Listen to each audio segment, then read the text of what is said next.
अगर आप देखो, रावण को मारने के लिए राम जी को आने की जरूरत नहीं थी, क्योंकि रावण के काल में ऐसे 3 लोग थे जो रावण को मारने में समर्थ थे।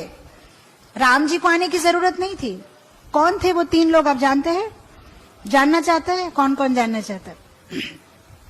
रावण के काल में 3 लोग थे जो इतने शक्तिशाली थे। एक था वाली।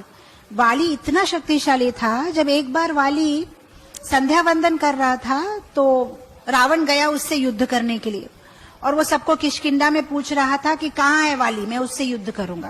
तो सबने बोला कि वो संध्या वंदन कर रहा है। तो रावण पीछे पीछे गया, सोचा कि मैं उसको पीछे से ही पकड़ लूंगा जब संध्या वंदन करेगा और मार दूंगा। तो जब वो पीछे से आ रहा था, वाली इतना शार्प था, वो संध्या वंदन में बिजी था, तो जो उसके हाथ तो जो है बिजी है, और देखा कि ये डिस्टर्ब करने के लिए आ रहा है। एक हाथ से वाली ने क्या किया, रावण को पकड़ा और अपने बगल में उसको दबोच दिया। तो अब रावण ऐसा उसके बगल में था और वो उसने अपना संध्या वंदन पूरा किया, और पूरा करने के बाद वो अपना जो दिनाचार्य था करता रहा। ऐसा 6 महीना तक रावण उसके बगल में फंसा हुआ है, और रावण वहां पे बोल रहे हैं मुझे छोड़ दो, मुझे छोड़ दो। वाली उसकी बात नहीं सुन रहा है, वो अपना काम कर रहा है 6 महीने तक। और 6 महीने के बाद में वाली ने उसको बगल से निकाला और बोला ठीक है अब बताओ क्या है, क्या चाहिए? कुछ नहीं चाहिए, तुमसे दोस्ती करने के लिए आया था। अच्छा ठीक है दोस्ती कर, ठीक है दोस्ती करते हैं, चलो हम लोग दोस्त है आज से। तो उसका मतलब वाली उसको मार सकता था ना, राम जी को आने की क्या जरूरत थी? क्यों नहीं दिया भगवान ने ये सेवा वाली को? क्योंकि वाली में काम वासना थी, काम वासना थी। अपनी स्त्री के लिए ही नहीं, पर स्त्री के लिए भी काम वासना थी, तो इसलिए भगवान ने उसको सेवा नहीं दिया। वाली में अहंकार था, इसलिए भगवान ने उसको सेवा नहीं दी। बहुत अहंकारी था कि मैं बहुत शक्तिशाली हूं।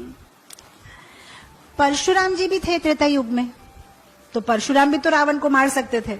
परशुराम ने तो कितने सारे क्षत्रियों को मारा, 21 बार पूरी धरती में जितने क्षत्रिय थे सबको मार गिराया। तो रावण को नहीं मार सकते क्या? वो तो भगवान के अवतार है। लेकिन परशुराम ने भी नहीं मारा रावण को, क्योंकि परशुराम में क्रोध था ना, क्रोध, बात बात पे गुस्सा हो जाते थे। वाली में क्या था? काम वासना थी और अहंकार था। परशुराम में क्या था? क्रोध था। और एक पर्सन था जिसपे पास रावण को मारने की शक्ति थी, और वो था सहस्रार्जुन। सहस्रार्जुन बहुत शक्तिशाली था, उसकी 1000 भुजाएं थी, 1000 हैंड्स। और वो इतना शक्तिशाली था कि एक बार अपनी बहुत सारी पत्नियों के साथ में नर्मदा नदी में वो स्नान कर रहा था। महिष्मति राज्य का वो राजा था। तो जब वो स्नान कर रहा था तो उसने क्या किया, उसको डिस्टर्ब ना हो इसलिए पानी का जो धारा है उसको रोक दिया उसने अपने एक हाथ से, 1-2 हाथ से वहां पानी का धारा जो है रोक दिया, और वो स्नान कर रहा था। अब रावण वहां तपस्या कर रहा था शिव भगवान को जो है संतोष करने के लिए, और रावण को डिस्टर्ब हो रहा था। तो वो सोचा कि ये सहस्रार्जुन अपने आप को बहुत महान मानता है, और वो गया उससे फाइट करने के लिए। तो अभी देखिए भाई, इतना सहस्रार्जुन शक्तिशाली था कि उसको कुछ भी डिस्टर्ब नहीं हुआ रावण का आने से। इसके पास 1000 हाथ थे, तो कुछ हाथ से जो है पानी का जो पानी का बहना है वो रोक रहा है, कुछ हाथों से वो अपना जो है नहा रहा है, अपनी स्त्रियों के साथ है, अपनी पत्नियों के साथ है, और बाकी एक हाथ से जो है रावण को पकड़ के रखा है।